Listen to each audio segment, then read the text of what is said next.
Let's look at the uterus a little bit before we begin the body rolling portion of the workshop today. So, look at this really great slide, and you will see this beautiful uterus here. And pay attention to the picture in the circle because the uterus sits in the lower middle pelvis. It is slightly above the bladder and in front of the colon. This position allows for maximum circulation of blood coming in, nerve supply from the spinal column, blood exiting, and also lymphatic drainage. And as we roll today, I will be pointing out all those different things when we're actually on the Yamana therapy balls. So the uterus is connected to the vagina by the cervix in a continuous flow of tissue. And you can see this here. On either side of the uterus, you can see the ovary and the fallopian tube.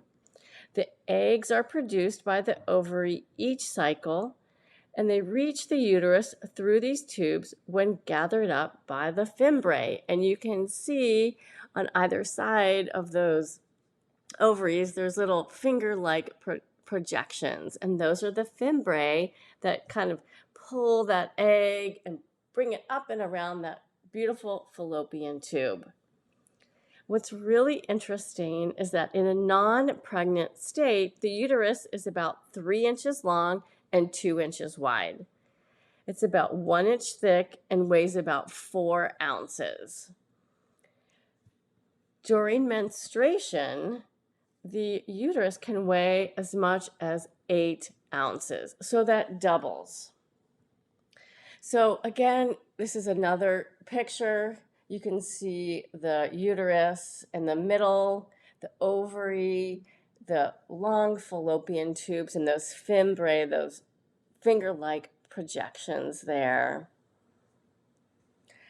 If you would note at the top the fundus, because when we do the self-massage portion, we can potentially be palpating and massaging this very top part of the uterus. So, and this is another really good view here of the positioning of the uterus. So if you can kind of imagine that we've kind of sliced this kind of in half, but not really because it's pretty full here. You see the bladder is in the front, and in front of the bladder is the pubic bone. So if right now, if you can touch your pubic bone, where the bones and the pelvis come together, and you come up a little bit, that is your bladder. And then sitting right smack on top, look at that. That beautiful uterus is arched over. And that very top arch over is that fundus, which we might be able to palpate today. And then behind it is the colon. Such a great picture. I'm so happy that I found this. And you can imagine the size. Full menstrual blood, 8 ounces. Half of that, 4 ounces. So look at how much it has to expand and contract. And look what it bumps up against. It bumps up against the bladder in the front, and it can bump against the colon in the back. So this beautiful uterus is secured in place by 14 ligaments that are subject to lengthening, and then they also shorten because they have this inelastic kind of connective tissue that holds it and suspends it in place. The uterus can slip out of place because the ligaments, like I just said, they lengthen and they shorten. What's interesting is they are avascular, which means they only receive about 5% of the incoming arterial blood flow.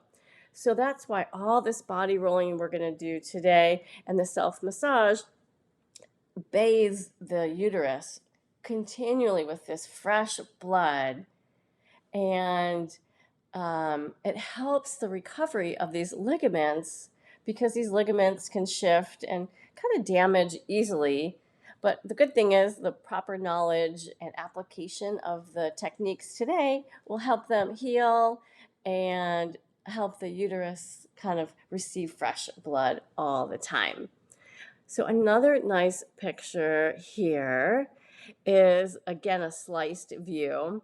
And again, if to the left is the pubic bone, in the front, the bladder, that little kind of C shape or that inversion there is the uterus, and then the colon, that hollow tube in the back. And I could go on and on with so many pictures that I found, but I swear we're almost done. Look at this beautiful picture. Look at this. Oh my gosh. So you can see the uterus is on top of the bladder. Amazing. So this is why as we age, age starting 20, we really need to work our uterus. We need to lift her up so that way we have this healthy relationship between the bladder and the uterus. So I want you to see really quickly some of the musculature from the inside. This is the side muscles that we're going to be working today when we body roll. Notice the crest of the hips and those muscles that kind of are inside.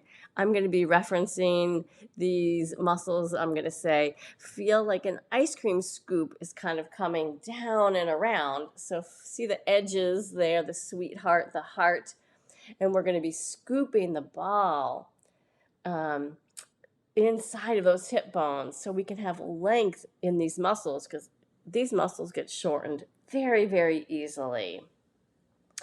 So the other thing I want to say about the ligaments is that these ligaments connect to the body. If not, our uterus would just kind of float up every time it increases and decreases. It has to have stability. So these ligaments attach to the back, to the sacrum. They attach to the side wall. When I say ice cream scoop, kind of side wall. And you can see, again, I'll go back to this picture, the side wall, see the hip bones there, to the side there, and to the front of the pelvic cavity. So they have to be tethered down, just like a tent. It has to be tethered in the front, on the side, and the back. That way the wind doesn't blow it when a storm comes in. So this last photo here is really nice because you can see on the left all the nerves that leave the spine and signal to the organs how to respond to their nerve signaling. And then on the right, you can, again, this is so beautiful, see the colon sits on top of the uterus, what sits on top of the bladder. So we have many things here. We showcased the location, we showcased the nerves, what you see on the left, and on the right, we showcased the colon that sits on top. And it's all important because we want to have mobility as much as possible in the ligament structure that suspends and holds the uterus, so that way it can accommodate all the physiological functions such as menstruation and ovulation and pregnancy, as well as when we stop menstruating, we still want to have those ligaments just full of blood, so that way we still have a healthy connection to our uterus. And then, of course, those ligaments need to be suspended properly, because if not, that uterus can fall on the bladder. And it can also press on the bowel. So we're going to be covering all of this today, and you'll notice lots of different sensations as we work.